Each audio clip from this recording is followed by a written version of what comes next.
பச்சை பயிறு கடையல் செய்யலாம் வாங்க.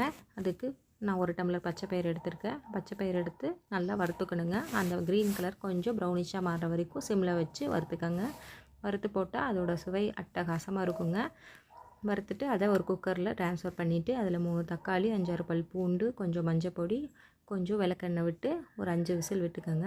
விட்டு எடுத்ததுக்கப்புறம் வெங்காயம் ஃபஸ்ட்டு எண்ணெய் காய வச்சுக்கோங்க. காய வச்சோன்னே அதில் கொஞ்சம் கடுகு, கொத்தமல்லி, அதுக்கப்புறம் சீரகம் பொரிய விட்டுருங்க. பொரிய விட்டுட்டு சின்ன வெங்காயம், பச்சை மிளகாய் ஒரு 5 6 பச்சை மிளகாய் போட்டு கருவேப்பிலை போட்டு நல்லா வதக்கி விட்டுக்கோங்க. பச்சை மிளகாய் சேராதவங்க வரமிளகாய் போட்டு கூட செய்யலாம், நல்லாயிருக்கும்.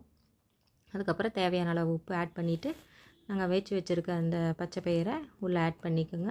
கொஞ்சம் வெந்து வந்ததும் எல்லாத்தையும் சேர்ந்து ஒரு கடைஞ்சிருங்க. சுவையான பச்சை பயிறு கடையல் ரெடிங்க. கடைசியாக கொஞ்சம் நெய் விட்டு சர்வ் பண்ணிங்கன்னா சாப்பாடோடு வச்சு சாப்பிட்றதுக்கு அட்டகாசமாக இருக்குங்க. ட்ரை பண்ணி பாருங்கள். இது வெயிட் லாஸுக்கு ரொம்பவுமே ஹெல்ப்ஃபுல்லாக இருக்குங்க. லோ ஃபேட் அண்ட் கலோரி இருக்குங்க. ரிச் ப்ரோட்டீன் அண்டு ஃபைபர் இருக்கிறதுனால வெயிட் லாஸ் பண்ணுறவங்க பச்சை பயிறு டெய்லி எடுத்துக்கலாங்க, ஒன்றும் ப்ராப்ளம் இல்லை. அதே மாதிரி ஹார்ட் பேஷண்ட்டுக்கும் ரொம்ப யூஸ்ஃபுல்லாக இருக்கும். ஸ்கின்னுக்கு நீங்கள் இந்த பச்சை பயிறு பேஸ்ட் அப்ளை பண்ணிங்கன்னா கூட நல்லா க்ளோ கொடுக்கும். நான் டெய்லி எங்கள் பாப்பாவுக்கு பச்சை பயிறு ஃபேஸ் பேக் போட்டு குளிக்க வைப்பேன். நீங்களும் ட்ரை பண்ணி பாருங்கள். ட்ரை பண்ணி பார்த்துட்டு எப்படி வந்துச்சுன்னு சொல்லுங்கள். வீட்டில் நானே ப்ரிப்பேர் பண்ண நெய்யுங்க. நான் இன்னொரு வீடியோவில் எப்படி பால் ஆடை எடுத்து நெய் காய வைக்கிறதுன்னு போடுறேன்.